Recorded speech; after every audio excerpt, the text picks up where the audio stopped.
Yizzo! Hi, everybody. Welcome to episode 351 of the Around the Way Curls podcast. It is May 10th at 7:45 in the PM. Shanti is Prime still Meridian. Shanti's still on her break. But as you can hear, I am joined by Mr. Joèl.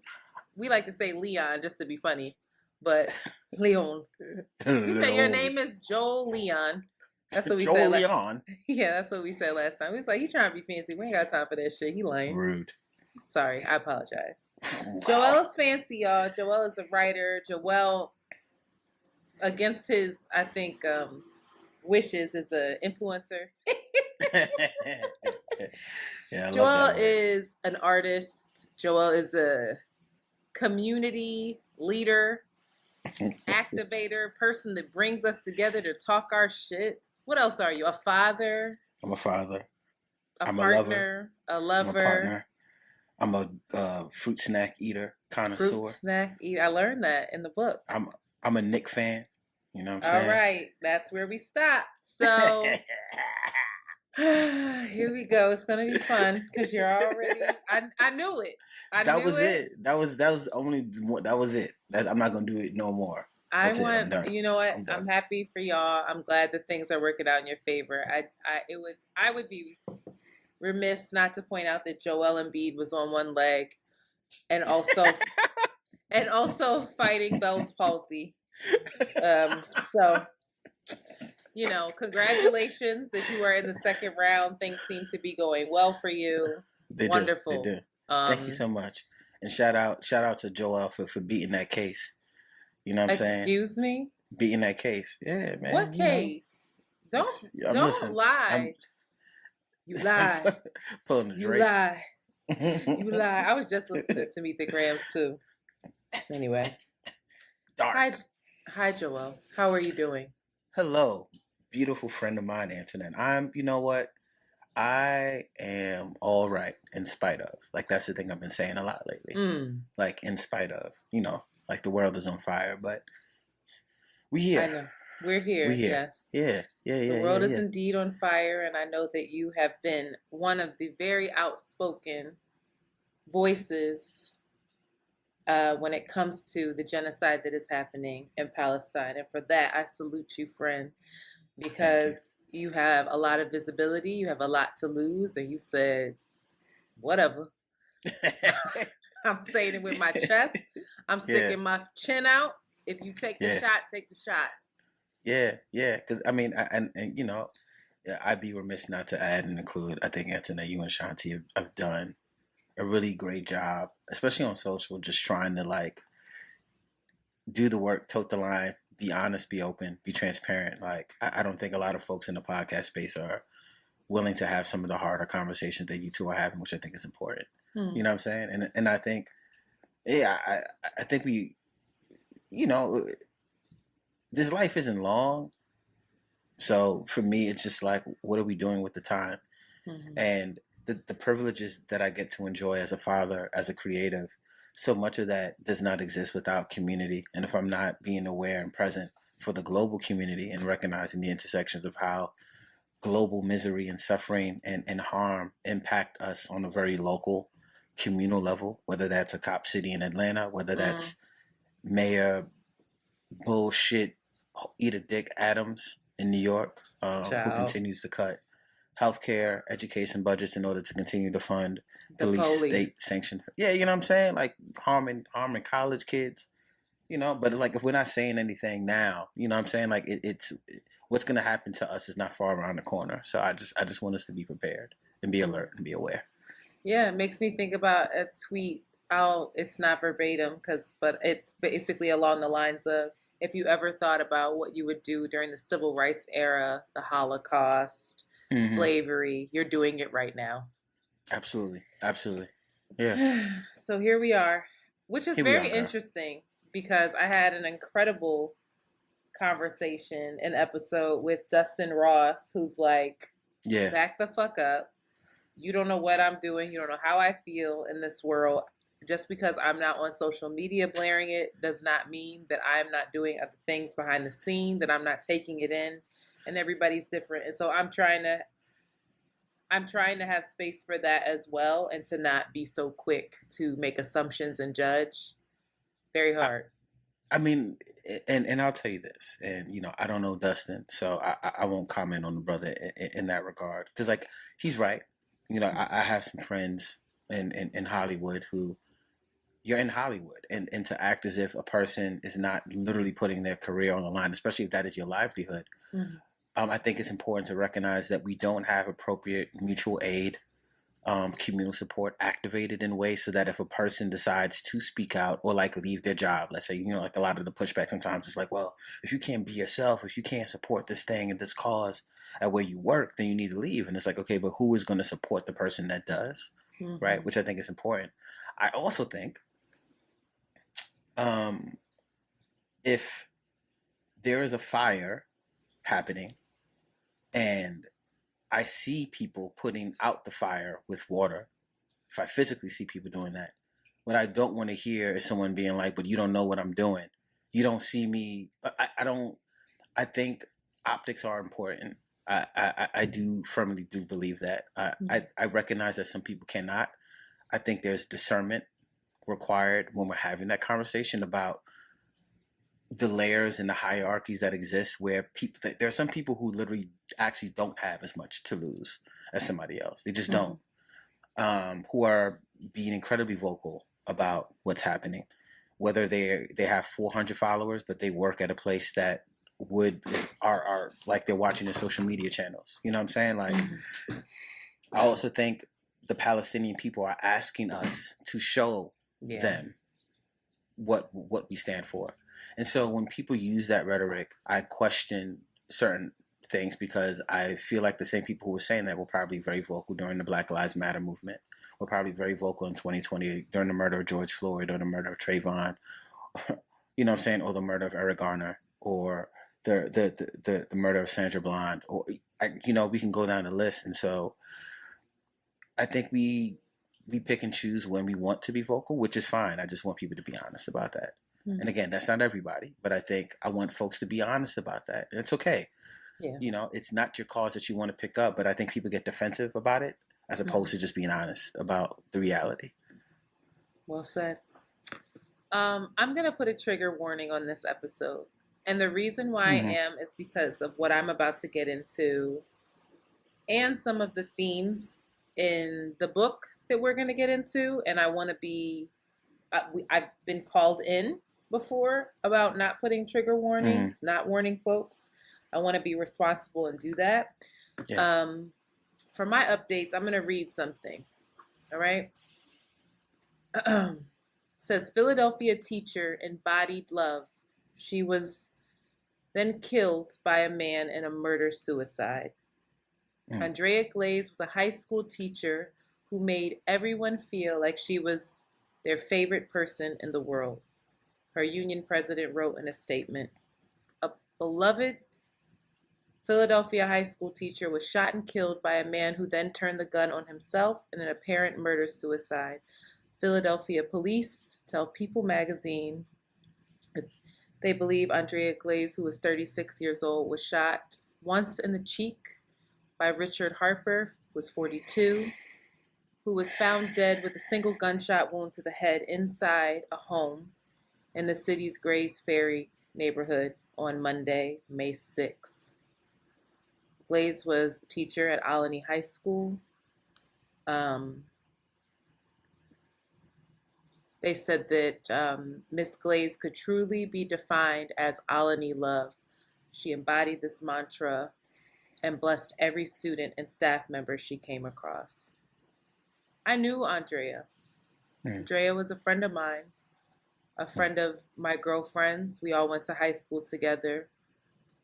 She was a vocal major with us, a very bright light, a very kind person. When they say she embodied love, she was someone who did that even at a young age. At a young age, it's hard to look at the misfits and make space for them. And she was someone who did that. Even young. She was a nervous Nelly sometimes when she would have to take her vocal tests. But she ended up being a section leader. She was a year younger than us. So when we graduated, she became the alto section leader. And I remember being very proud of her. I was a section leader before her. And she was just an example of how you live. Special ed teacher, always supportive, very proud of Shanti and I. Came out to support Amanda when she had any kind of show. And we got this news and it didn't make sense. Yeah. You can't make sense of that. Yeah, not at all. And so in full transparency, I've been sitting with it today. I guess it felt really real today because, in reaching out to friends, friends giving us the information on the homegoing, them letting us know what songs that we should prepare because the old choir is going to get back and do some stuff that we've sang as kids. It's so fucked up. Yeah. And it led me down a rabbit hole today. So first, before I move on, I just want to say rest in peace to Andrea and rest in hell to him. I'm sorry, I ain't got it, but that's how I feel. Yeah, you don't have to. Not in this moment. But that poor woman must have been so fucking scared, and she didn't deserve that. That's it. I can't talk about it anymore. But then I go on Instagram and I see a post about a news story, and they actually fucking posted the video, which was probably even more horrific, but trigger warning, y'all. In New York, east side of Harlem, a man took his belt off. His face was covered with a t-shirt, and he used his belt as a lasso. Yeah, I saw it. Yeah. Strangled this woman with it from behind. She falls to the ground. It renders her unconscious. He drags her between two cars and rapes her. And the first comment under it is from a man saying, women need to realize that they aren't walking around in safety. Women need to realize that they aren't walking around in the safety of their own living room. Stay alert, stay alive. And I saw red. I mean, I immediately wrote him back, DM'd him, and just was like, you read this headline, you watch this story, and it's still on women. I'll move on to the next thing. Ruby Rose, she's a rapper, I don't know if she's still rapping anymore. Who knows? But in the wake of all of this, Drake pedophilia, she has been trending because people have been going down the rabbit hole of her old tweets and seeing how young she was, talking about how somebody from the Bills was going to fly her out. And this person was in her DMs and possibly dating Travis Scott at 16 and all this stuff. And so or somebody from her team is going through and trying to get rid of all of that evidence. And so I wrote, Ruby Rose being preyed on and misconstruing grooming for care and attention. And now deleting the tweets to cover it up, which is now protecting the folks that did the harm, is deeply disturbing. The response is, because she didn't know what grooming was before, ? She's just 100% innocent, ? She was 17, hanging out with grown, rich celebrity men and sleeping with them for clout and money. I'm not going to say the person's name, but they used someone that I know. It said, blank said she went to Uncle Luke parties at 13 with a fake ID. Stop. Women have some agency as well. That's from a man. That's interesting because the 13-year-old is not a woman, but continue. Thank you. Now, a woman responds, important conversations need to be had, but we also can't try and act like live fast, die young culture isn't a thing. It's a part of being a teenager. Trying to reverse engineer and rewrite history to create a victim narrative isn't being honest, and there's a better way to circumvent this. I say all that to say you have a woman in her fucking home shot in the face and killed. You have another woman raped in the middle of the fucking street in broad fucking daylight. It's her fault. In her own neighborhood. In her neighborhood. It's her fault. Yeah. You have a child being preyed on and groomed, and it's still on her to do better, to stop playing the victim, and to stop trying to be quote unquote fast. Today, I couldn't have asked for a better guest because I am so in need of not being around raggedy ass men. I'm really serious. I'm so in need of being reminded that there is someone with a penis that has fucking sense in this world, because I'm really angry. I'm angry that we have to. It's one thing to go back and forth about dating. You know, it's another thing to go back and forth with people and beg them to stop harming women physically. And it feels like the bare minimum fucking ask. But when you ask it, you're met with resistance. How didn't she know that was her boyfriend? She didn't know something was wrong with him. Why did she date him? Someone said that to me about my friend. What are we thinking? What is happening in our society that's the default? Can you help me understand, please? Well, I mean, for starters, RIP to your dear friend. Thank you. She sounded like a lovely human being.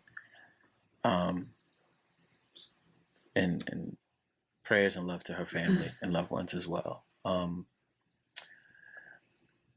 You know, I don't know if I can help you understand, Antoinette. I'll try. I think, and because some of the conversations I've been having lately have been about tools.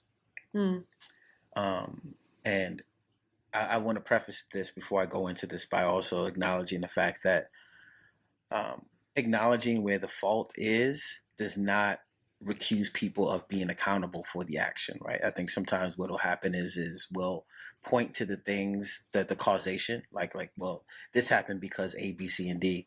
And people will use that as a way to determine whether or not someone's giving an excuse to a person, as opposed to recognizing the context in which the event happens or occurs.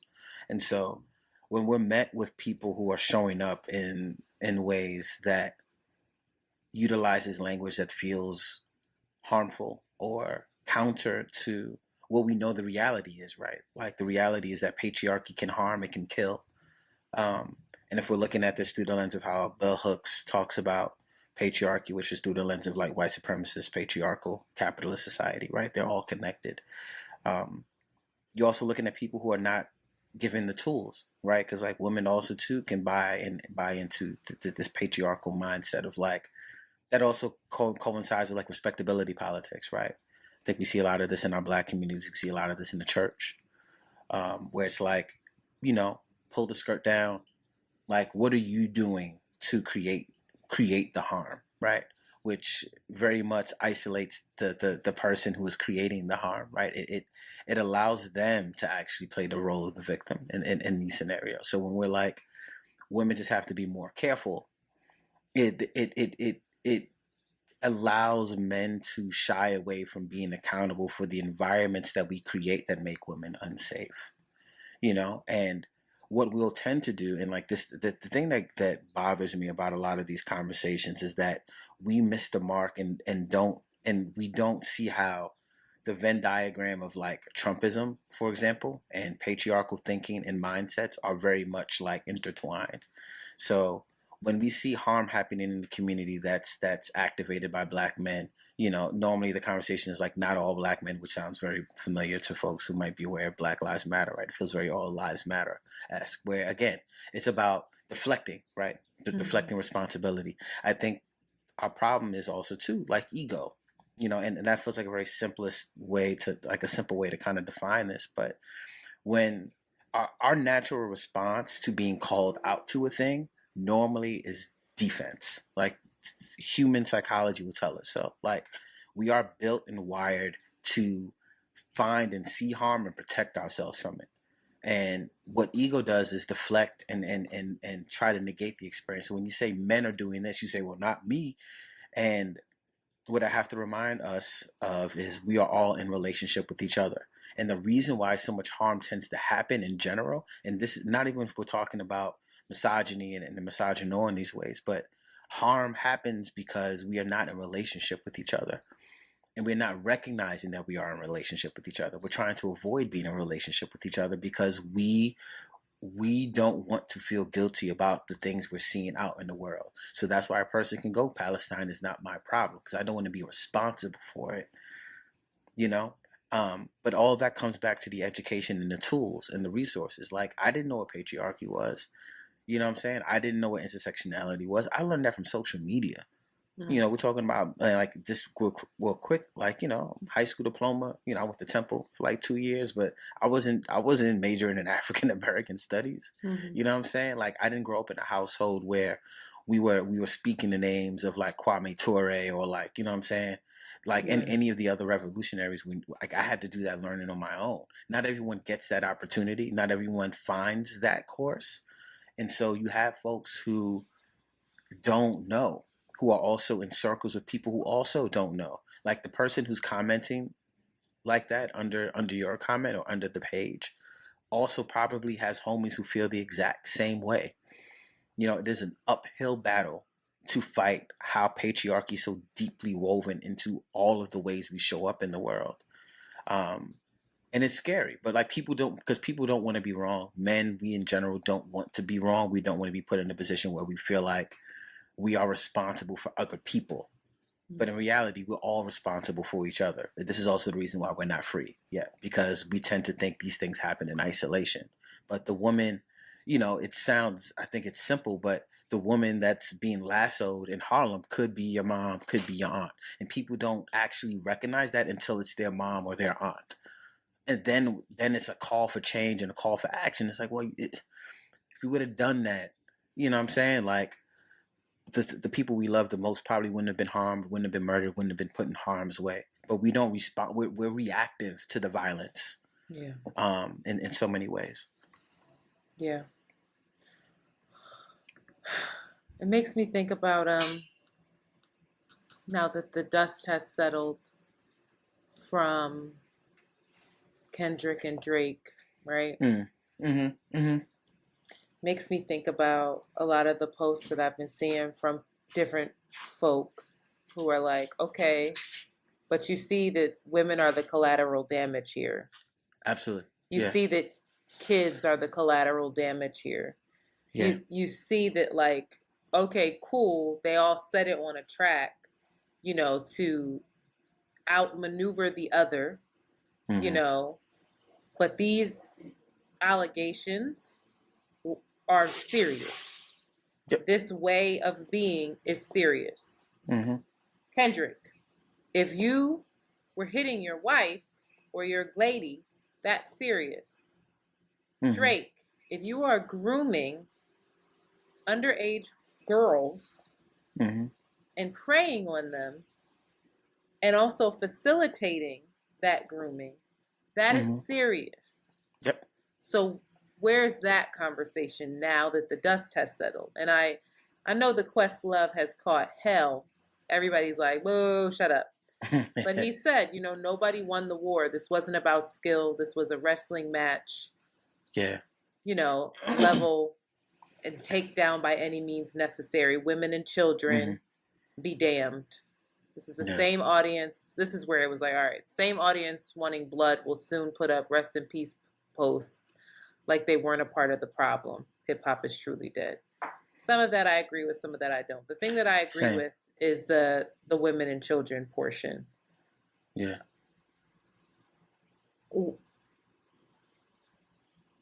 People called me out about my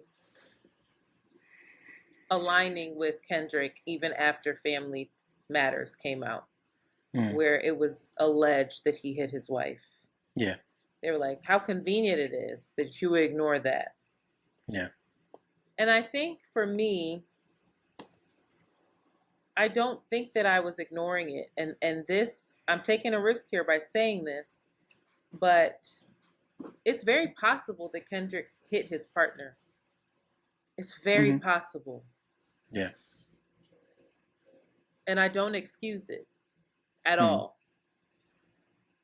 I think something that I'm looking for in all of this is someone who is trying to atone for it.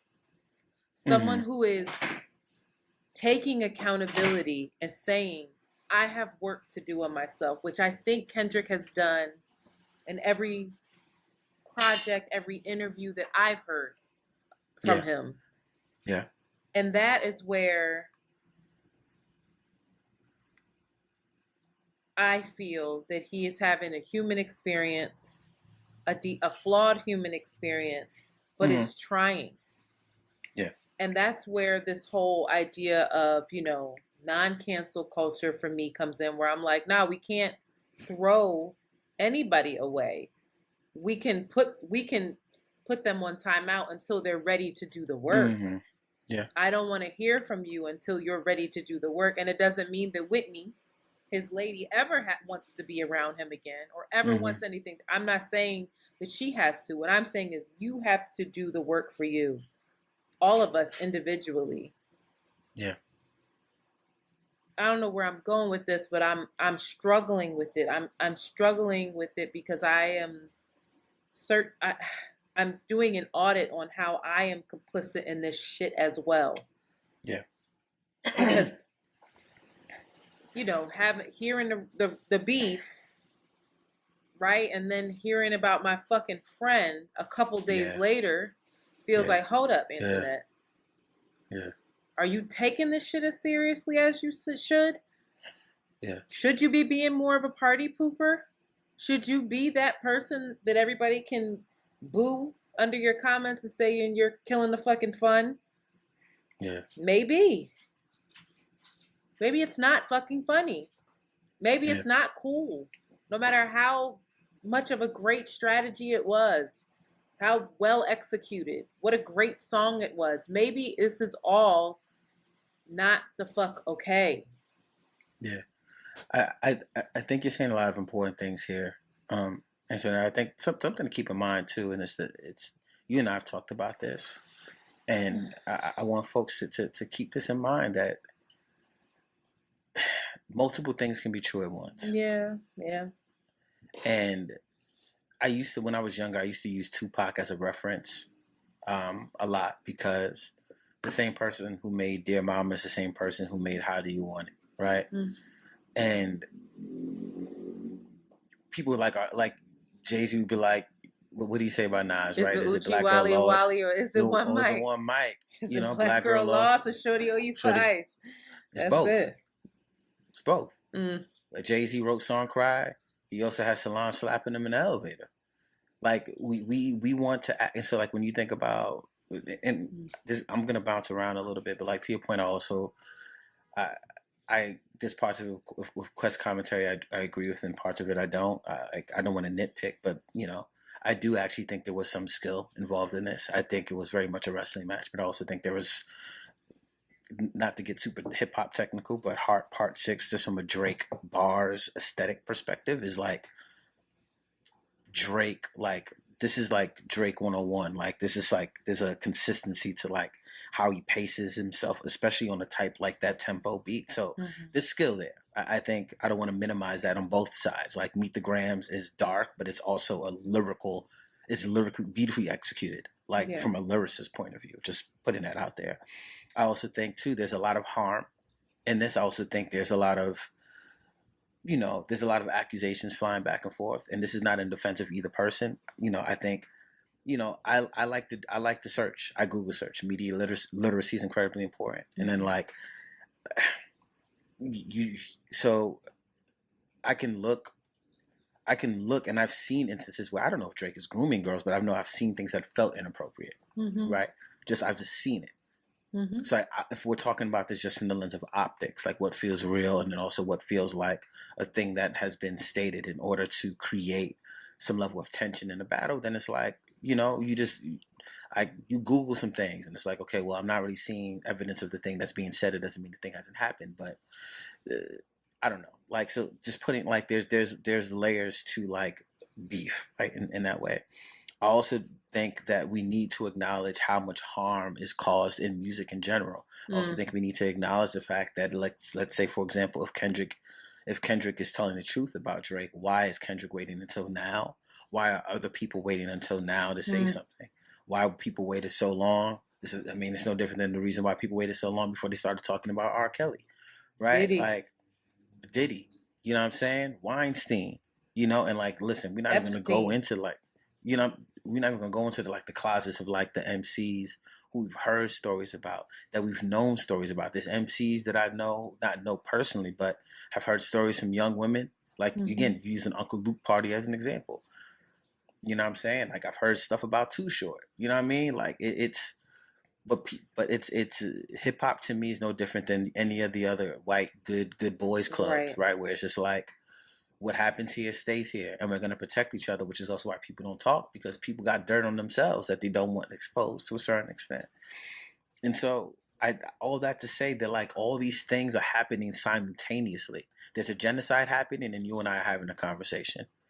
There's a genocide happening and people are going shopping. People are still going to Disneyland. There's all these things. The Met Gala still happened.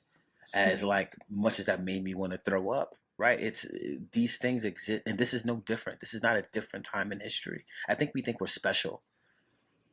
And in this way, I think we think that the things that we're seeing now just never happened. And it's like, talk to someone who survived the Vietnam War, fortunately, if they had the opportunity to do so, or the descendants of the Tulsa massacre, or the descendants of Move.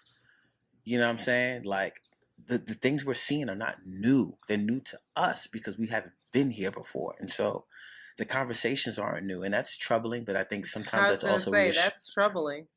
It's also reassuring to me, because if we're paying attention to the cyclical nature of this, then like this too shall pass in a different way. Granted, what we're seeing to a certain extent has also never been seen before, but I think we have to, it's okay to hold space for the multitudes of things. Like, yes, me and my partner Bria were sea walking poorly to you know what I'm saying, to the Kendrick rap, but then you also like, oh shit, we're sea walking to a song about pedophilia. This is problematic.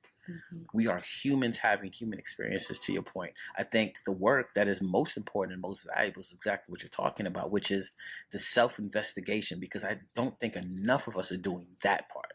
There's a lot of like, ooh, and I really quickly, I'll just like when I think about the Gerard Carmichael show, I love that show. A lot of people judged it for episodes 1 and 2. And my thing is, what I was telling Brie is like, a lot of people think they don't have cringe. The fact is, you don't have cringe with a camera in front of you.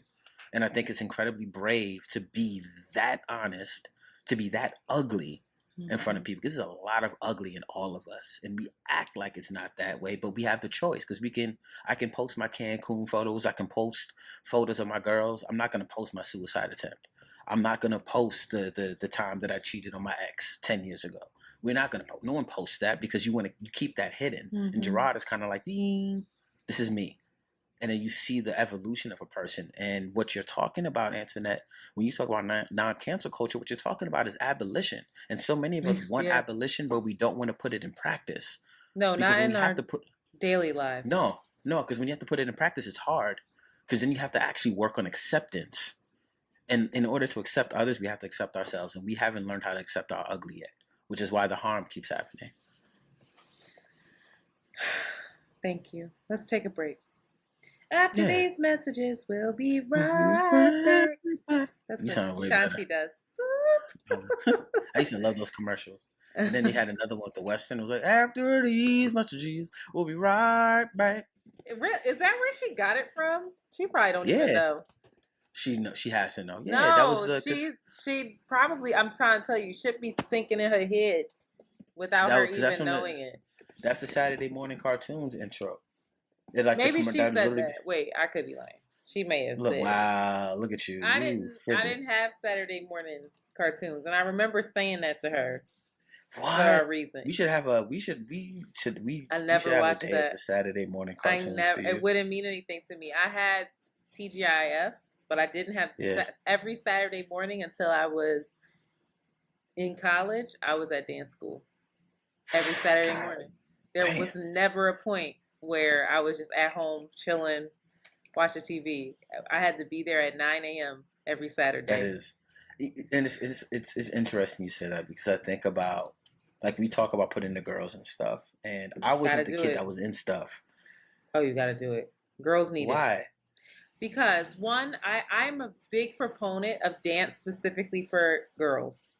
Yeah, Reason okay. being, you get you understand your body.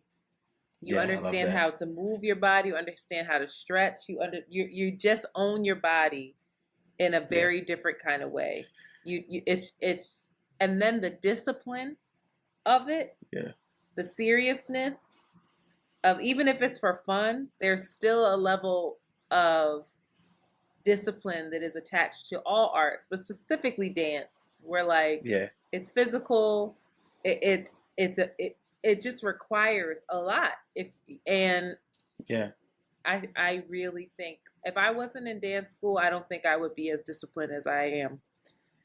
Like I'm able to be structured in the way that I am because of that rearing. Truly. You so disciplined. I'll be wanting you to not be so disciplined sometimes. We are. I don't know what you mean. But Nicklet, tighten up. I don't know what you're talking about. I would have, you know what I think about. Look at this butt. I wish you would have. You deserve the. I mean, granted, the dances because, like, you know, like Lila loves the arts, and I think what the conversation we're having, like the conversation I'm having, is like, it's because it's balanced. Because what'll happen for a lot of parents is like, then you put them in dance and you put them in swimming and then you put them in glee club and you put them in. That's you know up what I'm saying? To you. Put your kids in shit they want to do. Maybe it's not dance. Maybe it's basketball. Maybe it's whatever. Because like that's the thing. Because like they do stuff. You know, like I found theater. I mean, I was acting in school though, but like theater, like in high school, like that was the thing. Right, going to LaGuardia was like my thing. But it's like I watch what we tend to do is not leave enough room for play for our children. And so, granted, I'm fortunate enough. It was all play though. It was just structured play. I don't know. I needed it. I'm pushing back, Joèl. I needed it. I needed to be out the street because I had a lot of play. Like I still went outside. I had a very vivid imagination. But what was crazy was my sister and I would go outside and we would recruit all the other kids from the apartment building and we would have dance class. And she would teach it. And she was giving us the routines that she was learning in class and it was still structured, but it kept me out of so much trouble and also gave me another family. Like all of those girls that we went to our dance school was at my sister's wedding. They're all like, Mr. Henry, like running up to my dad. Like it was, there's something to be said about it. Whether it's dance with whatever, but shit is so crazy. Get these kids out the fucking street. I don't see kids playing in the street anyway. Yeah, because you don't got to worry about them being in the street because they at home. They don't go out. Kids they don't go outside no more. Yeah, it drives me crazy. I was in the street playing, but I was also in school. I was in class where like I knew when to leave when y'all was playing too much. I was like, "Ooh, I gotta go. This ain't right." Really? What's going on over here? I was like, no. These games feel a little dangerous. I'm out. Truly. I mean, it's one of those things where it's like,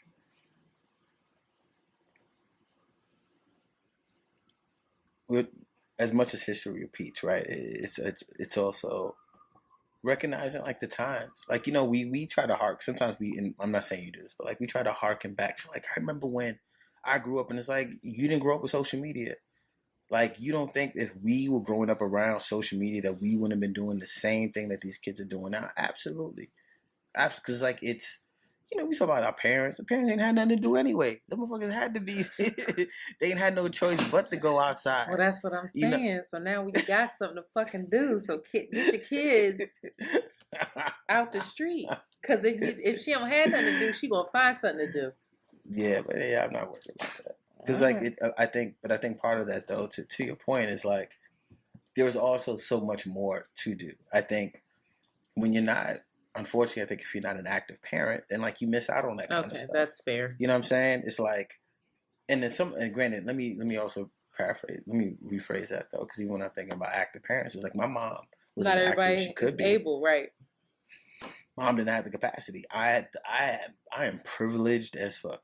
Like, I'm not. Bria is home. You know what I'm saying? I go into the office 2 times, 3 times a week, maybe, if I feel like it. You know what I'm saying? Like, Lila's taking STEM in school and they're doing all this other shit. And, like, she also has a little sister. Like, all the things. I have all the things. And so it's like, I have choice. This parents who ain't got choice. Like, they got to put their kids in front of a screen. And they have to let the school board raise their kids because they don't capitalism. Yeah, I do. All right, I know you know.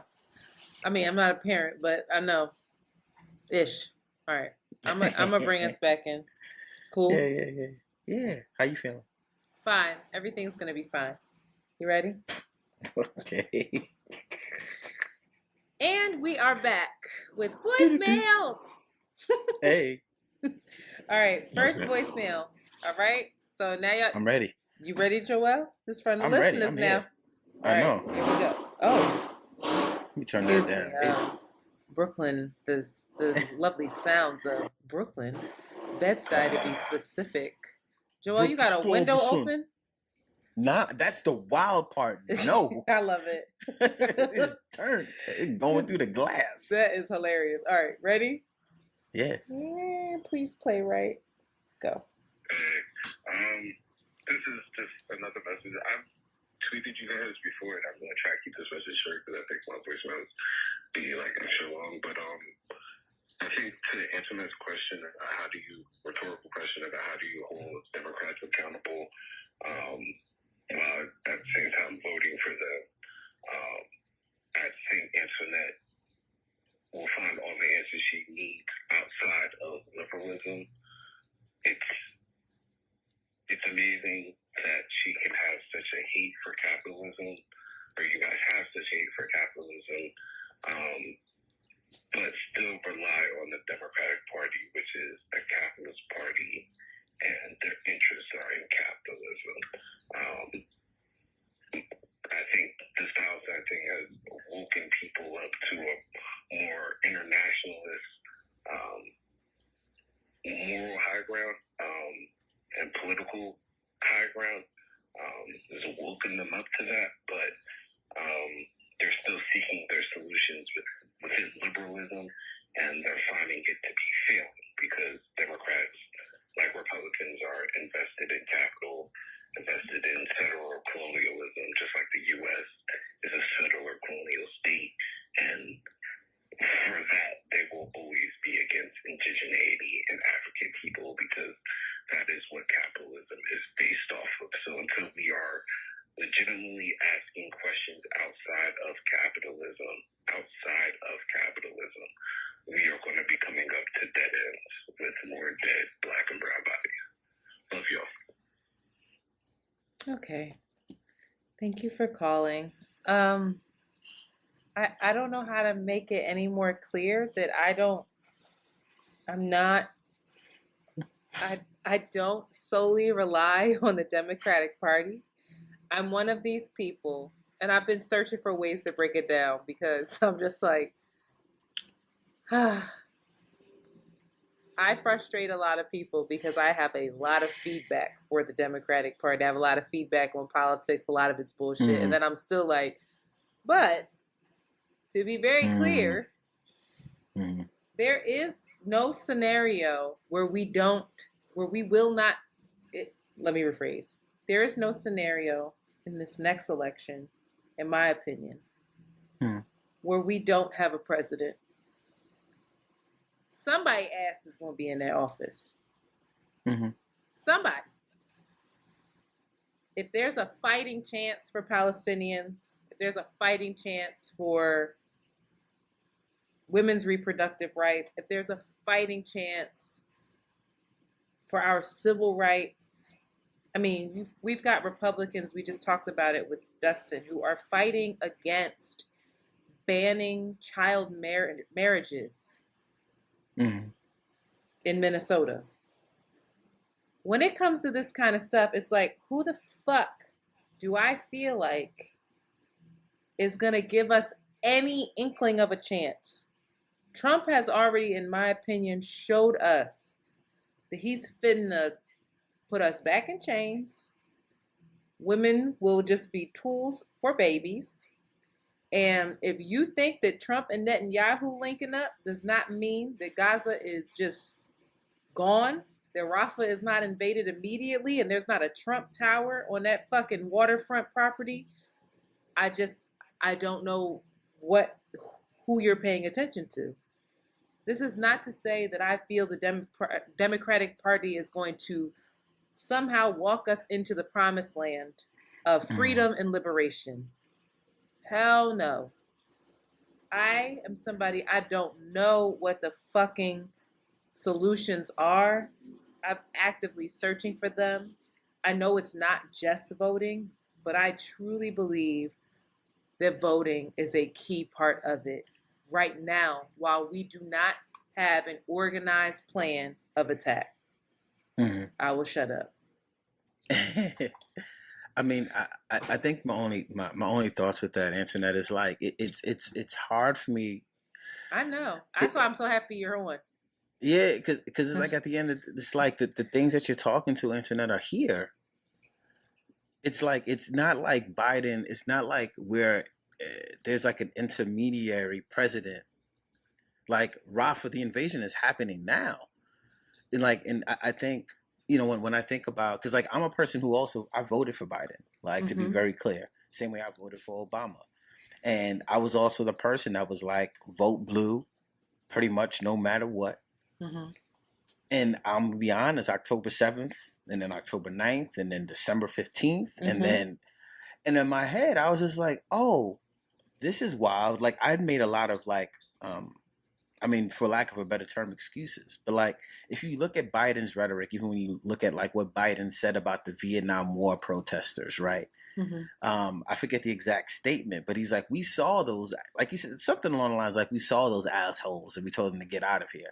This person is the same person. The rhetoric is not changed. He's just gotten older.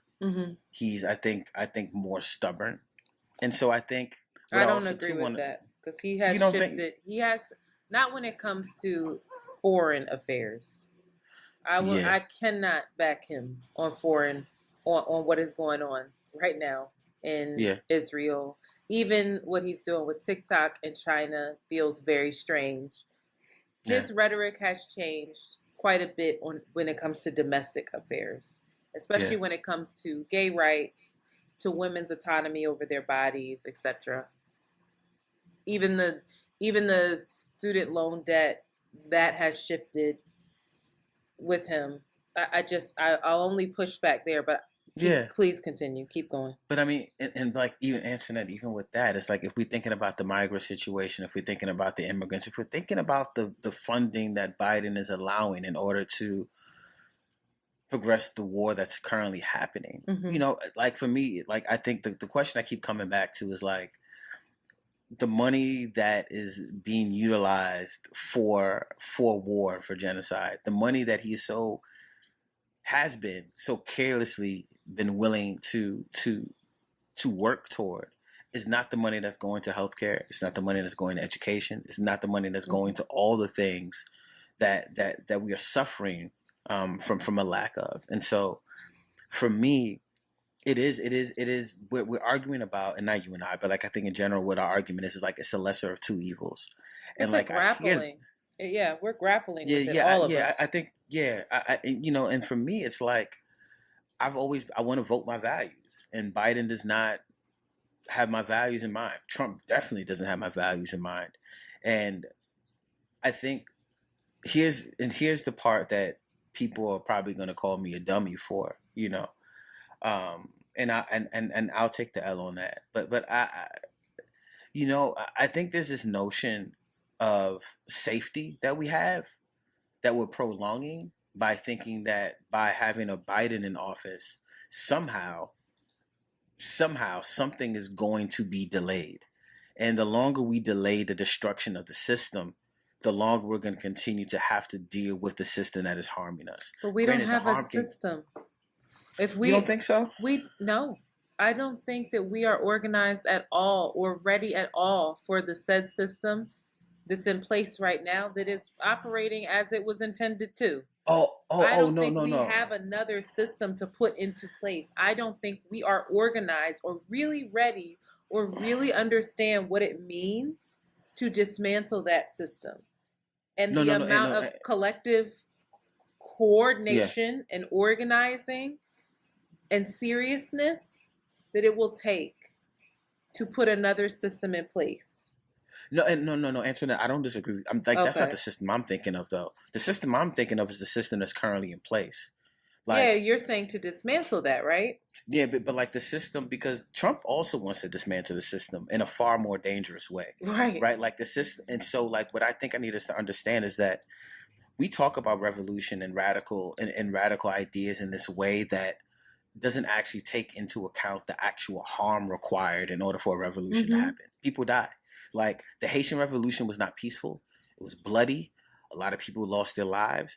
Haiti is still suffering, and I think Still. so. When we think about liberation, I think we talk about it in these abstracts. Like we talk about it from a very intellectualized POV, as opposed to shit actually has to get real. And I'm not saying we need Trump in office per se, but what I am saying is voting for a two-party system has not worked for us. Well, we've gotten our rights, right? We've gotten civil rights. They've given us the right to vote, which is wild to think about out loud, right? Like we've never had actual freedom. What we've had are delayed opportunities that we were deserving of in the first place. And so we keep being spoon fed this notion that if we just vote for the Democrats, right, we're going to get the things that we want. And we have yet, Dr. Yeah, King died for a thing I don't think that's that what I'm saying. I'm not saying you are, but I think overarchingly, Yeah, right, I like agree. what you're The what you're saying Democratic is Party, like, that's the messaging, yes. yeah, and like what, and then like at this point, the Democratic Party's messaging is like, well, look at what you're gonna get with Trump. That is, if that ain't the worst platform to be running on, Yeah. I don't know what is. It's Like what, you know? it's terrible messaging. It's not good marketing, but it's the fucking truth, Joel. Will the Palestinian children be better with Trump? I don't, and so I don't know if the Palestinian children are asking that question. I think I'm the asking Palestinian you children. that question. I know, but I'm thinking I'm not the person that's being bombed. So you can ask me the question, but I'm telling you that the people who are suffering are not seeing Do a you difference think between then Biden your and Trump. taxpayer dollars Yeah.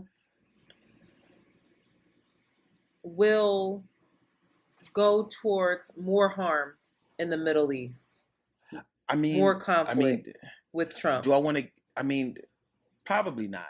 Like, I mean, there's gonna be more harm for sure. But like Antoinette, would I rather More be shot in harm the for face? Mexicans. More harm. Antoinette, I hear you. I hear you. do I want to be shot in the face or shot in the head? Like, give me. That's the options we're giving. So then, like, I also, Joel, I hear you. I hear you. I hear you. I'm frustrated as well. I don't know I what to know. fucking do. I worry about all the people that Trump could possibly put into office, all of the yes men and yes women Mm-hmm. that will not hold him back, that will give him free reign.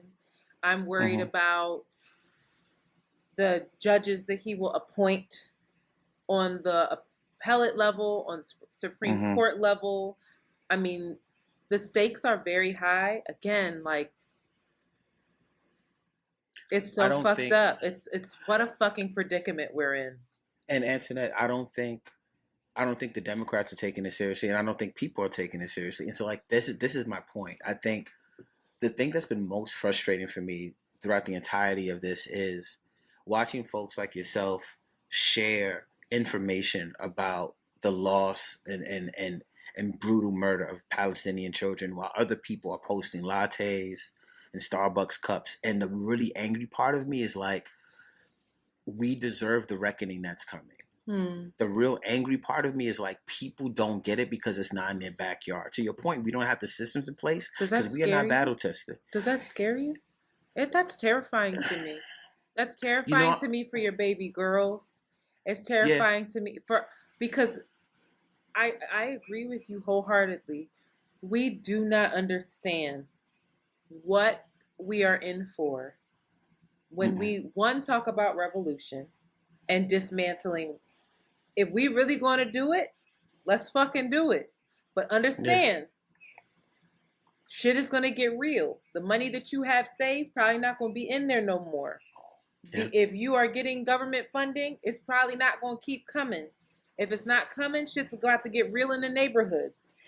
Mm-hmm. We are going to be up against police brutality daily. We are going to have to really hunker down and understand we are in a battle against the fucking government. This is an uprising. Blood will be shed. And people are going to say, like, oh, you're so dramatic. No, that is actually what every revolution has been. So you can, if you're not about that, then don't fucking sit on the sideline and not about nothing else. That's how I feel. Yeah. It's like, if you're gonna really talk that talk, you better understand what the fuck you're calling in. And be ready for it. And be ready for it. And also too, I think any way for us to be ready. No, I mean, I think the way to be ready for it is it's community. It's the thing that I talk about often. And like, community can't stop a bullet, but what community can do, we're watching college students show it to us. They're showing us what they are. You got people showing up to the encampments, bringing food to students, setting up bail funds. They're teaching each other in the encampments. That is community. We don't know what that is. We think community is going to the everyday people brunch or going to this party and having a good time. Ain't community, bro. That's a party. Community is like, yo, I'm gonna sit in the car with you for an hour because you're going through some things. Or community is like, I don't got enough bread in the crib. Can I call you? And I think when we think about revolution, we think about radicalizing the people. We also tend to think about like armed resistance, which is the paramount. Like, if we're talking like facts, like actual factuals. But so much of it is like the small pieces and parts of real community activation. I mean, if we're being honest, the church is where a lot of that community happens. You know what I'm saying? And like, Quakers hiding folks in they fucking floors. Like it's but how they are were we supporting organized. each other? Yeah. And there was a collective responsibility. I feel like shit is so individual now. I don't know, Joèl. I'm scared shitless. What I tell people is like, you know, like in Grace Lee Boggs and James E. Boggs have talked about this before, but it's like, you know, the United States of America is not homogenous in the way that a lot of other nations and countries and continents are, where it's like you got Mexicans, you got Dominicans, you got Puerto Ricans, you got Asians, you got people in Nebraska who live differently than people in Chicago. Like, there's so many. You have a police state that is not necessarily separate from the state in that way. So like, so much of the armed resistance comes from like essentially police rebel forces who decide they've had enough. Between race, gender, all the other intersections that we have, prejudices that in how they show up, there's so much division in that way. What's gonna be needed is the realization that we are all in relationship with each other, and then there is like, we effectively have to all say we are fighting this thing, and we can't even agree on whether or not we like Amanda Seales. And so my problem with us is like, talk about it. wasting time. And it's like, you're wasting time arguing about a thing that has nothing to do with an abolitionist practice. Because like, to your point, we can't keep talking about freedom if we're not investing in the reimagining of the systems we deconstruct, right? So much of it is like cancel this person and this person. Like I want us to reimagine some shit too. Like what are we building? You know, and the building is not about the money, the investments, because like that could be blown away. It's about how are we showing up and supporting each other when we need each other. Very simple. You know, and like that starts with us being in relationship with each other. Like that is how we're going to get free. And that is, again, to your point, there's going to be a lot of it. The bloodshed is going to happen. If you want to get free, it's going to happen. It's not, if it's not going to happen 4 years from now, it's going to happen 16 years from now, 25 years from now. And if we're looking at America, America is probably one of the youngest, like United States, rather, it's like one of the youngest countries in the world. Mm-hmm. Every empire crumbles. Yasin spoke about it. Historically, every empire has its day. The earth is littered with the remains of them. We're up. I don't know when it's going to happen, but we're up for it. Like we can't, and like the people, you know, the Romans didn't think it was going to happen either. And you know what I'm saying? Like the French were like, what? The British. Napoleon didn't see it coming. It happens. And like that is scary, but it's also everything ends. And so our preparation, whether that be like we're going to get some guns or we're going to get some sustenance, and sustenance to me is like that. If that's not land, then that's education. But either way, it's about piling up our resources collectively. I got to learn how to farm. I do. Yeah. You laugh. Yeah. I got to learn how to farm. I got to learn how to make a fire. I got to learn these things. We all need to learn these things. I would tell people, go holla at Mary Pryor. If for folks who are listening, like Mary's been preaching about this stuff on social for a while now, like growing cannabis, all that other stuff. You know, shout out to Dora Bell, whose family got some land in North Carolina. Like, if you don't know nobody with no land and no crops, you're fucked. Yeah, No, I love you. Thank you for that, because I need it. I know that people are sick of me. I need it, but I'm also. I ain't gonna reiterate nothing. I need it. I'm fucking terrified. I just don't see the organization, and Nate, maybe you can help me. You can help introduce me to folks who are organizing in a different kind of way. I just hear a lot of people talking, and I'm like, no, you're right. We could talk. Listen, let me tell you, my good friend Zola Ellen, abolitionist, like. The thing that she reminds me of all the time, like, it is the abolitionist creed to have hope and faith in the thing that we have yet to see. You have to believe in the possibility of the thing. But in order to do that, you have to be willing to talk about the deconstruction, but you got to be just as willing to talk about the reimagining. And we're spending way too much time deconstructing people. Like, and it doesn't mean we can't do both, but we're so focused on the destruction. We're not thinking about what is happening after. My biggest concern, Antoinette, is not like, as much as it is about the genocide, it's about these poor babies who do not have family, who are going to be growing up in a world with like 2 limbs, who don't have the mental health resources, who don't have schools to go to because they've blown those up, right? Who don't have family, who don't have photos of their parents. And we over here worried about some other shit. And it's like, just the energy required to show up for the practice of love, revolution, and a politic that matters can change the world. We just got to show up for it. So like when I walk by Starbucks and I still see people in there, I'm like, oh, y'all don't care. Like, what are we doing? Like, divesting is not hard. Stop eating frozen chicken McNuggets. Like, even like, what are you doing? And granted, yes, like we all come from different points of privilege, and like sometimes that McDonald's meal is the only thing you have because that is you're in a food desert. You know what I'm saying? And so like, but those are not the folks necessarily I'm talking to. Right. I think a lot of this is also about us who have the privilege, who are not going back in our communities, who are not educating the younger folks, who are not sharing their wisdom and their resources with others to show them there's another way out. You know? Yeah. All right, y'all. As you can hear, Joèl be talking. Joèl be talking that good talk. We're going to do one voicemail because that was enough. And because Joèl be talking that good talk, Joèl wrote a book, y'all. I did. If you are on Patreon, you can see said book. It is in the screen. Joèl wrote a book. I have an advanced copy. Fancy. You do. You deserve it because Oh, I love you. I so appreciate it. It is Yeah. called Everything and Nothing at Once, a Black Man's Reimagined Soundtrack for the Future. Yeah. This book is I'm not finished. It's one, I didn't know that you painted pictures the way that you do. Thank The you for saying that. That is a beautiful detail, compliment. you reading this book, you see everything. You feel it, you can smell the air, you can see the street. Uh, You can yeah. it's like a Yeah. picture book with no pictures. Yeah. It's beautifully done in that way. Um, Thank you. Thank you. you've got fancy people that have read the book and reviewed it. A couple people. Who has read the book and liked it so far? Just you want Um, to throw some names? I don't know. Mark Lamont Hills read the Oh, book and he enjoyed it. shout out to Philly. Who else? Yeah.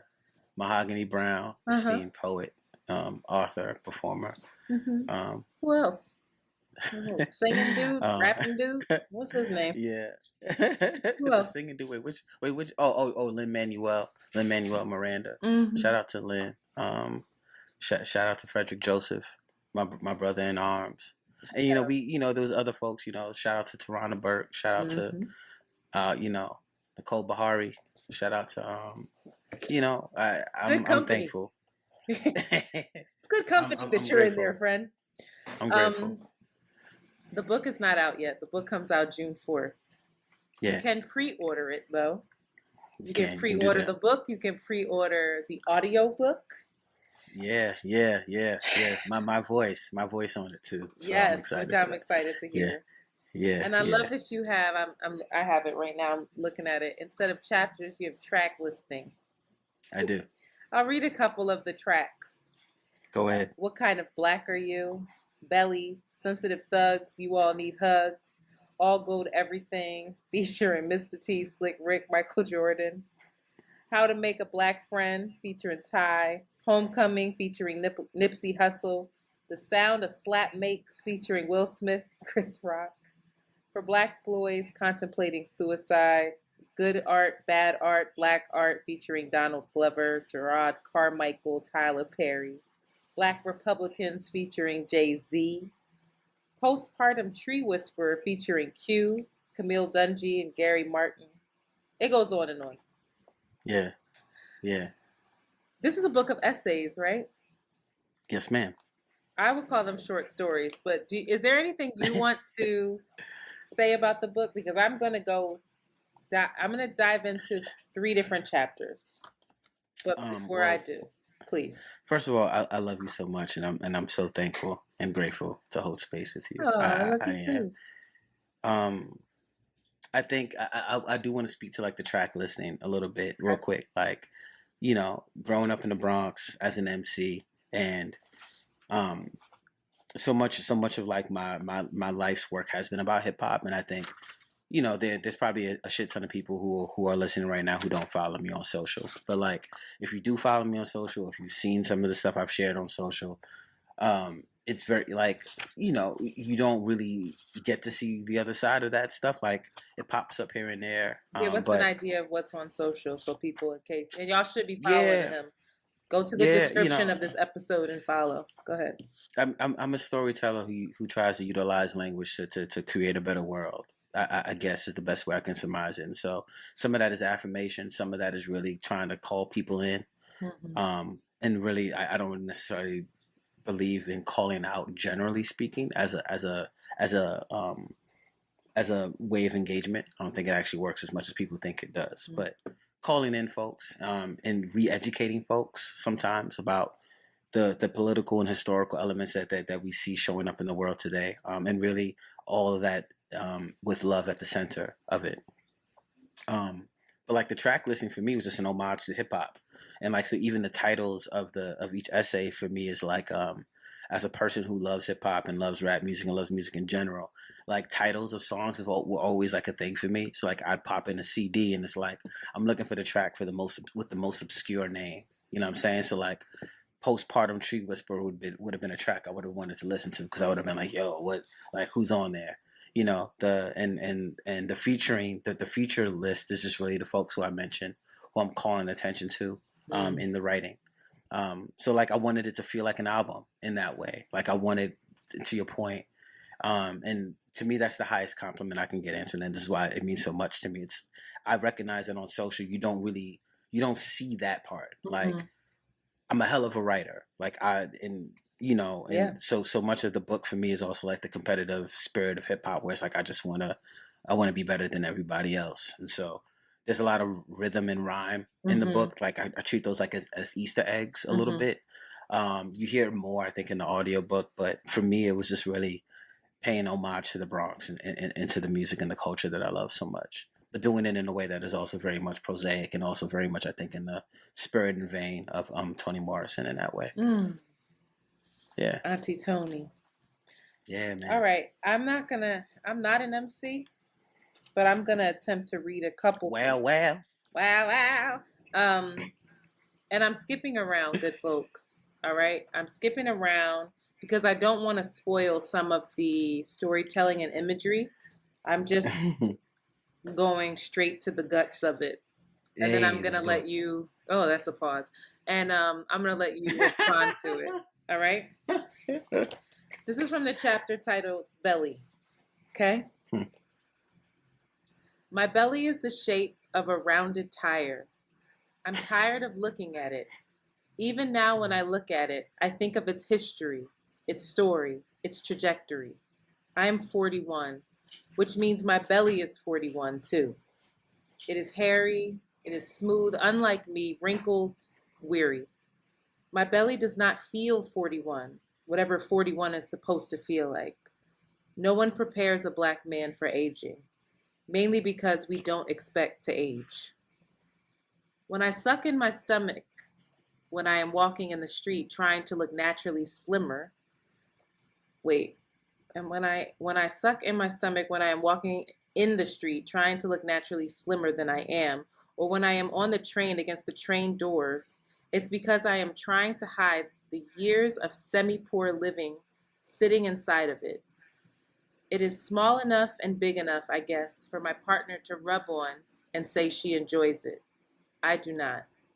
When I am holding my breath in to suck it up like a human vacuum, I can imagine I am a deep sea diver digging for ancient artifacts instead of an embarrassed adult man ashamed of the weight gain that nobody seems to notice but me. Food was my balm, my salve, so I'd eat anything. I would rummage through the cupboards, and not knowing how to cook meant I was just going to need to make things work. Arthur C. Johnson wrote, "We should not avoid thinking about the loss of our abilities. On the contrary, we should lean into this thought, contemplate it, consider it, meditate on it." So when I look at my belly, I think of how everything is starting to shift and change and morph into an older version of myself that my body is moving into, but that my heart is not willing to accept. Again, that was from like 10 different pages of this first chapter that I just decided to underline and read. There's a lot more storytelling there. We don't focus on this with men. So overlooked. So overlooked. Yeah. Please talk to me about how it felt writing this, how it felt putting it on paper and saying it to the world, essentially. Yeah. So there's two entry points to this. I mean, I'd be remiss not to shout out Kiesi Lehman, who wrote Heavy.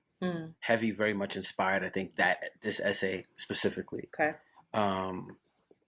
And then also Will Smith inspired this. Yes, he did. You're right. He did come out. And it was really my disappointment in Will that also inspired this. It was because what felt like an opportunity to be vulnerable became like another opportunity to lean into social media as a stunt to promote a thing. You know what I'm saying? And you know, what we don't talk about often enough, to your point, Antoinette, is like when we show ourselves the fetish, the black body, the black male body, it is always the most exquisite body. Mm-hmm. Like the body positive movement has not reached masculinity No. at all. And I think because whether we want to admit it or not, I don't think the black male body is generally only used for sex, right? The bodies that we see are the most natural, most beautiful physiques. Like the only time you really see a black man on the cover of anything is if it's like a health magazine, It's like or if sex it's and like a black. protection, right? Yeah, absolutely. You know what I'm saying? And so like, Labor. very much black buck, Mm-hmm. but like, a black fat man is, I don't even necessarily know is if the black fat man is actually even regarded, really. And granted, I'm not fat by any stretch of the imagination. I don't consider myself to be fat. Like I have a dad belly. That's considered to be cute, right? It's like a cute thing, And even while writing the essay, what I had to realize is too, like, there's gonna be people gonna be like, go to the gym then. You know what I'm saying? Like, get your workout on if you care so much. And to be fair, like again, multiple things can be true at once. My priorities are not the gym. My priorities are my community, my family, my language. You know what I'm saying? And like, you prioritize what you want. And also too, there is shame around that for me. There's a way that I shop because of said belly. And I'm not depressed. Because some people tend to think like that's how it shows up. There's so many other layers to that, but I'm also this body, and so the writing for me was really about embracing the body, but also acknowledging the challenges I've had with this body, the challenges that I know black men don't talk about. We suffer in silence in so many ways. And so I think not just this essay, but in a lot of the essays, that's what I'm trying to challenge. Writing the essay was hard. And then reading it out loud has been interesting. Because sometimes you forget, but like the essay very much brings me back to a place where I was depressed and I was not taking care of myself. Probably because I didn't think I deserved care. When I say taking care of myself, I just mean I was just eating super poorly. Right. I think there is nothing wrong with being a fat person and identifying as such. I think so much of how we've shamed people into not loving their bodies has to do so much with like this Western colonized idea of what a body should look like or what the perfect body is supposed to be. Black men have not even gotten close to navigating that conversation. It's not a thing that we talk about, like the embarrassment or like the shame or the guilt or whatever, or even just comparing body types and being, because like even that is considered to be too much for us, right? Because then you start talking about I think so much of our conversations when we're talking about bodies centered around our sexuality. Like black men, we don't talk about our bodies with other black men. No, we don't. It's not a thing, but it's like that's abnormal to me. And so what I've been wanting to do is just get us more comfortable with being human, and like I think the essay was my attempt at doing so. Thank you for it. Yeah. Sensitive thugs, you all need hugs. Now, forgive me if I stumble because I am a bit dyslexic, but I'm going to read some more, okay? We love your dyslexia. Go ahead. Okay. Not every nigga knows how to fight. I was hoping you read the first paragraph. It's my favorite. That's my favorite line in the book. That's how you started. Yeah, this is hip hop. It's like the first bar. I would be remiss. Let me go back really quickly. You have a quote in the beginning, two quotes in the beginning. One from De La Soul. If I'm just like everybody else, man, an average nigga with above average potential, you know what I mean. But then you have the Toni Morrison quote. I have spent my entire writing life trying to make sure that the white gaze was not the dominant one in any of my books. Hence, not every nigga knows how to fight. You learn this early on when you grow up in the hood. Throwing hands, or at least looking like you can, more often than not will save your life. I never had to find out if my hands worked. I was good at running. I was never the fastest, never the most athletic, but what I lacked in size and speed, I made up for with determination. I was determined not to be a statistic. I was determined to make it out by any means necessary. And if it meant looking like and feeling like a sucker, then so be it. Keep going, skipping. Masculinity, especially when seen through the cis-hetero lens, is fragile in that way. Fragile like a flower or a decaying time bomb waiting to be pushed, played with, and sighted. I remember a gang of us waiting for the bus in middle school, and two girls getting off the bus fighting, and one girl giving the other girl $1.50 right across her whole face. We saw blood. We oohed and ahed, and I had no idea what happened to either. We talked about it, joked about it probably, went home and grabbed a quarter water, and finished our homework, and did it all over again the next day. We were numb to it. The hood is full of stories of snitches, of shook ones, folks caught in the crossfires of block beefs and corner gunfire because they ran, because they couldn't muster the courage to stand up to someone, to something. For what it's worth, I was scared as shit of being robbed, scared of being cut and humiliated, scared of being harmed, and fearful of what that had the potential to do to my psyche, my heart. There was an innocence lost in those times, in a way. In a way, innocence is always lost when you're growing up black and semi-poor with other fatherless, poorer peoples, particularly black boys, each strangling the other for air, each chasing blouses, churning the broke for bejeweled pendants, stroking each other's dicks for approval, hypothetically speaking. We are told to believe in a white God who will somehow redeem us in heaven for the sins of our ways. All the while, white supremacy and its forefather, capitalism, continue to guide our dilapidation with the stroke and swipe of a keyboard type.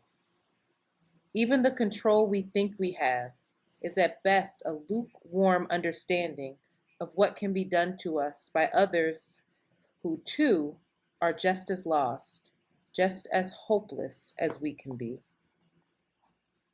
Talk to me. You know, so that essay is wrapped around the time that I got chased by a gang of bloods. That used to be the name of the essay. The time I got chased by a gang. I'm trying not to give it away. I mean, but there's so, but I know there's context. I'm trying not to give it away though. But like that was the original title of the essay. The time I got chased by a gang of bloods, and it was shout out to Corey, shout out to Christian, shout out to Albert, who I don't mention in the essay, but was there for a situation that happened prior to the thing. And so much of this essay is also speaking to the before and the after. I think a lot of the essays are doing that, but like this essay in particular is just about, it's hood shit. Mm-hmm. And it's the cognizance of that, like we've all gone through different kinds of hood shit, and this was mine. And also too, wanting to recognize and realize, like, yo, we put up a front so much, like us as black men, especially, like the man who's shooting is also scared. You know what I'm saying? Like he's protecting himself. He's defending himself either from a thing that is happening or a thing that he thinks is going to happen. And right, again, when we move out of fear, like that's when the harm happens in some way, shape, or form. And so for me, it's the title of it is also like, yo, these dudes who were chasing us, they were just doing what they felt like they were supposed to do for whatever reason. You know what I'm saying? And we're talking about folks who either don't have parental guidance or don't have community or don't have love in their homes, haven't been shown love, haven't been taught love, haven't been offered the opportunity to see love as an invitation rather than a thing that you have to do enough of to be deserving of, right? Like if I just do this, somebody will love me, or like, and that's not necessarily how love is supposed to work. And so for me, that essay was just like, it was just me speaking to a moment, and me also to finding humor. Like if we're, again, it's very, you bring levity to really really heavy topics that make it so much more digestible. It's brilliant. It really Thank, is. It's thank brilliant. you, Hinton. It's like, and I know that it's intentional, but it's Yeah. also not forced. You know, it's authentic to the space because these spaces, right, are some of the hardest but most beautiful, most fun Hmm. spaces. When we talk about two things can be true, running This is what I'm. around playing manhunt This is is the what I'm most saying. fun shit ever. You get You it. might have to you might be running over some needles and shit, some broken Yeah. glass, but you're having Yeah. the time of your fucking life. When I'm telling people about growing up in the Bronx, it's like it was this and that. It's Mm-hmm, like the mm-hmm. thing in improv when we go, and yes, Yeah. it was violent, it was dangerous, it was scary, and it was also the most beautiful time of my life. Mm. Like growing up on the same block with all my homies, going to PS33, us leaving school, grabbing our Super Soaker guns, Oh my freeze God. tag, Super playing soaker. off the wall. Like folks would come over to the crib, we play the Genesis. My mom's like we'd hang out on the fire escape playing music. My brother used to have these sound system battles from the window, and across the street they'd be playing like the house music and bachata, and then my brother would put on fucking L Cool J pink cookies in a plastic bag. You know what I'm saying? Like this is the environments we grew up in, Mm-hmm. and Rich. they rich. Like I can't write that without. I couldn't write this book without that, and so that is the dichotomy of our human existence. It is this and also, and It's in the book. we It's in the we have to hold. it's on the Thank page, you. Joel. I swear, Yeah, you feel it. It's on the yeah, page. It yeah. was crazy. I Thank was you, reading Angela. some of this and I was like, this feels like what don't take this the wrong way. But I was I like, this won't. feels like what like Fly Girl in the Coldest Winter could have been if it was like more intentional and had like more of a Yeah, message behind it. Because I hate to yeah, admit it, but sometimes you're reading those books and you're like, you're yeah, nostalgic for the time. Like that yeah. aspect is in it. The nostalgia, the feeling of home, right? And then Yeah, you're like, yeah, oh shit, I can relate to what you're writing. What you're yeah. saying is what That I'm feeling. I don't have language for it, but I've felt it, or know someone that's felt it. that means so much to me. Like if there was a review, like that is the best review that I've gotten. Maybe. Cut it out. Like you know what? Because no, I'm serious, Antoine. Because you know what it is. It's like there's a chapter, and like I don't know if you're gonna get to the chapter, so I won't delve too much into it. But what I've also been saying as of late is the book is also an archive. You know, there's a chapter where I talk about places like Buster Brown and Alexander's and Woolworth because Woolworth. these things are relics that don't exist. Wool. So there's a whole Gen Z, Gen Alpha population that's not even going to know that there used to be a Mm-hmm. pizza shop on the corner across the street from Petland on Creston. But I do. And I remember it and I can see it. I can see it like it was yesterday. And I can remember the arcade machine that was in there. And I remember the icy machine that was next door to it. And so the reason I'm painting the pictures because I miss it so much. Mm. You know what I'm saying? And so like I have to put it somewhere because when I leave here, who is gonna tell my story? And so part of even writing the book is like it's for my daughters for sure. More than anybody else. I think it's for my daughters, it's for my parents. Because people need to know who Linda Teresa Daniels is and know who Charles Lorenzo Daniels was. And it's an archive. It's like I want people to be able to go back to this book in 2087 and know that there was a Creston Avenue that existed, know that there was a Buck that existed, know that there are people who have names, who have stories, who have livelihoods, who are not here, but we keep their stories alive by being in community with each other, Mm-hmm. you know? And so like that, like that's what I wanted people to hold in their hands. Well done. Thank you. All right, trigger warning for this one. All right, kids? Hey, I know what to say this is. You know what this one is? You knew I was going to go there, right? Yeah, I mean, we should. It's important. It's important. For Black boys contemplating suicide, it's a track. All right. So when I look at my life, I can see and sense all the little ways the world has hurt me. And I can also see all the little ways I've hurt myself, too. I've been relatively good at hiding. I hide things well. This has always been a story that I've been scared to write the most.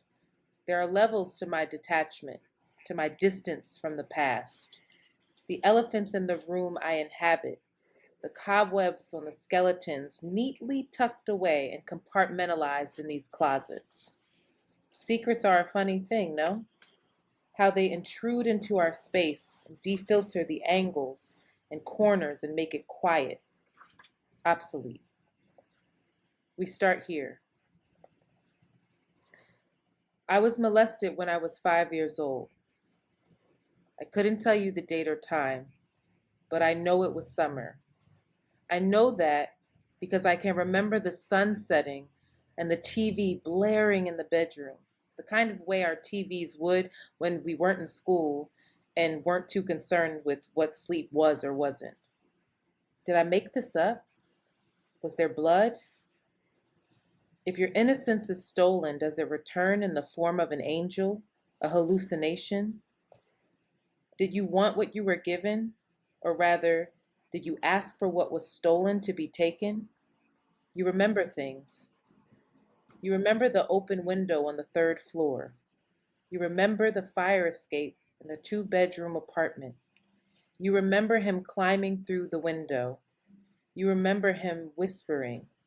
You remember him climbing through the window because he could, because you knew him, and his face, and his smile, because you are 5, and you remember faces and people. You remember more whispers. You remember a finger to his mouth, mouthing shh. You remember your pants. You remember the sweat and a drinking glass falling off the top bunk, breaking. You remember your mother waking from her early evening before her work couch sleep, walking into the room after things had already broken, and the ghost of a teenage boy had already climbed out of you, out of sight, down the fire escape steps, exiting. You remember your mother asking, "Is everything all right?" You remember sobbing after she left, more about the glass than about the other things that shattered. You remember the air, how it sat against your small skin, how everything would taste different.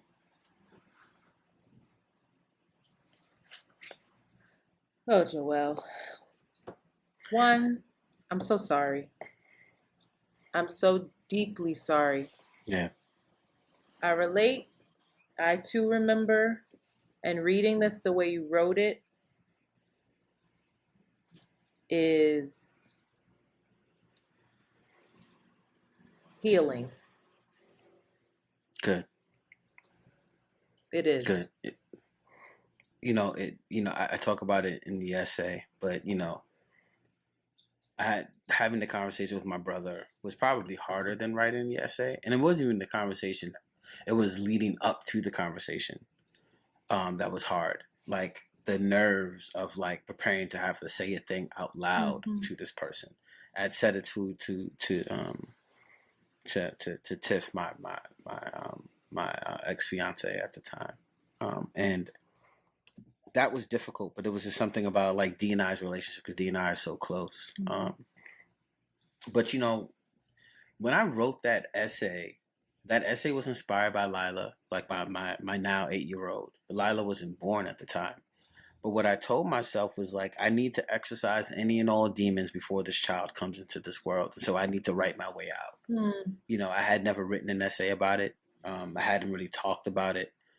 That essay was also probably the essay that started the book journey in like 2018 or so. The essay went viral on medium.com, and I just heard from a lot of people how much like it was healing for them. It was healing for me first and foremost, like writing it. But then also too, I was like, I was angry. So I was angry for a really long time. And like my anger came out in those like kind of pseudo masculine ways of like I would throw shit or like, you punch a wall. Like when I was younger, I would like break things. Like I would if I didn't get my way, I would like throw Nintendo controllers or I would just like break things. Because so much of my life felt disposable in that way. You grow up in the communities that you and I grew up in, and like that's what you're told anyway. And so to have a piece of you taken from you it has you question a lot of other things.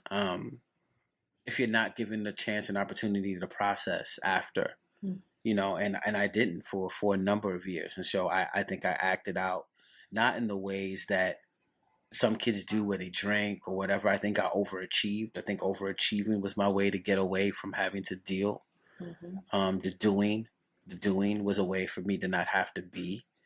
You know, and then I think I just got tired. I think having an impending child has made me really tired. It's like I don't really want to run from anything anymore, you know. So I wrote an essay instead. How does it feel now? You know, I'm gonna keep it 100 with you. I was like, man, that's a good piece of writing. That's a really good piece of writing. Like I'm listening, and I'm like, yeah. Like the reason my brain goes there is because I think I've been able to process so much of this, and then like it's weird hearing it, if I'm being honest with you, but it doesn't feel as heavy anymore at all. You know, it doesn't feel like the burden that I think that it used to feel like. I think it just feels like it feels like another story that I'm able to tell, and hopefully it's a story that to your point, people can relate to, and it's hopefully a story that other people will be able to tell for themselves, because we need to tell our stories. You know, especially as Black men, we have to tell our stories. We have to tell our truth. So much of what we've been given and so much of what we offer is the mask. You know, and I don't want us to mask anything anymore. You know, this Kendrick and Drake beef, even this, like, it's a mask, man. It's like, it's the ego. It's people wanting to be seen. It's people feeling one type of way about another person. It's us using slander and language in order to harm and degrade each other. You know, J. Cole was like, yo, these two, what J. Cole said on this Kevin Durant podcast, he was like, man, we're getting older.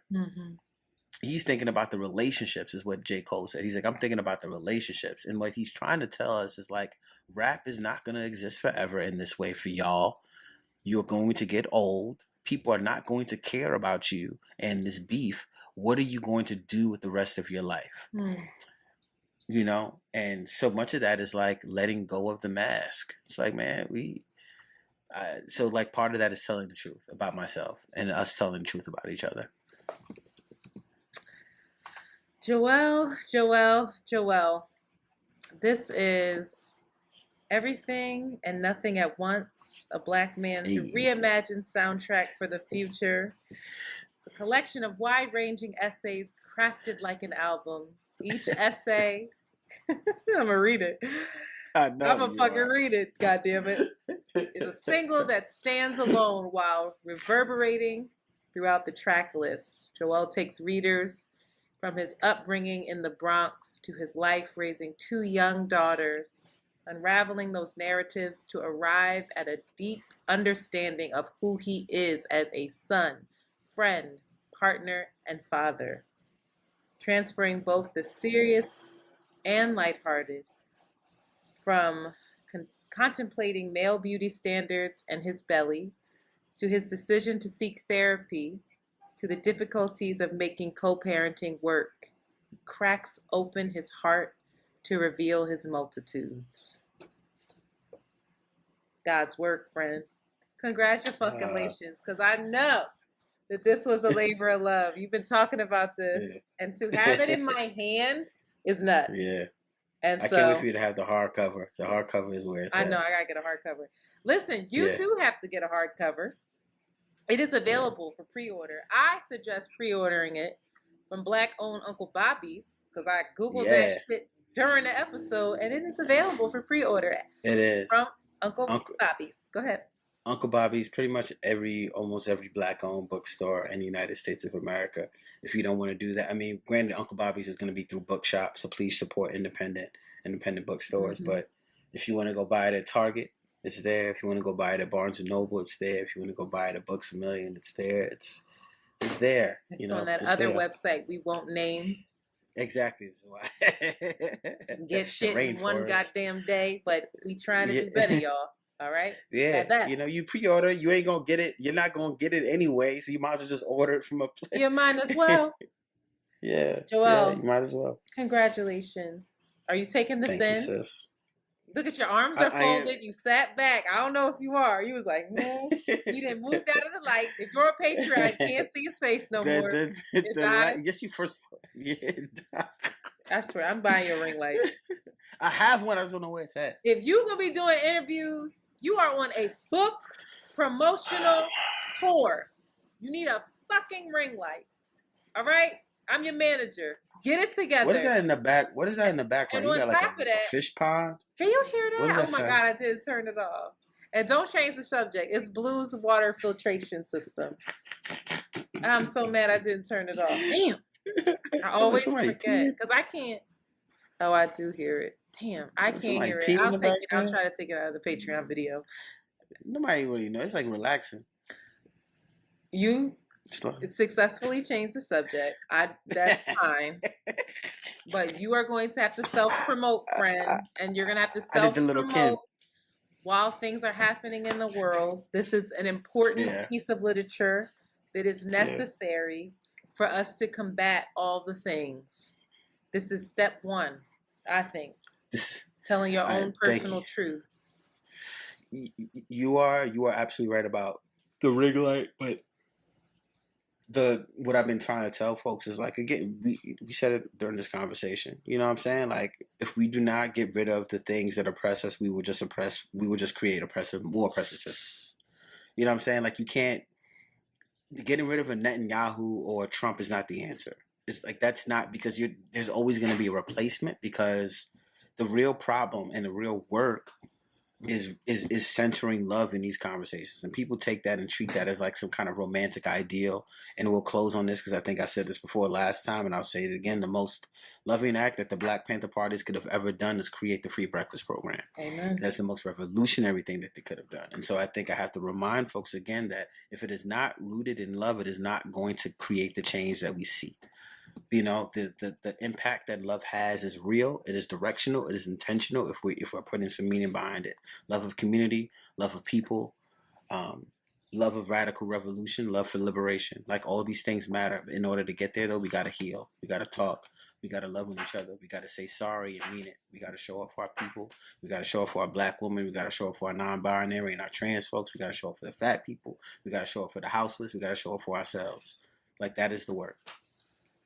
Listen, ain't nothing else to say after that. Y'all, make sure you follow Joèl. Look at the description. Pre-order the book. It's in the description. Do all the things to look at yourself. Please. To interact with your community. And just do good. With that, we are out.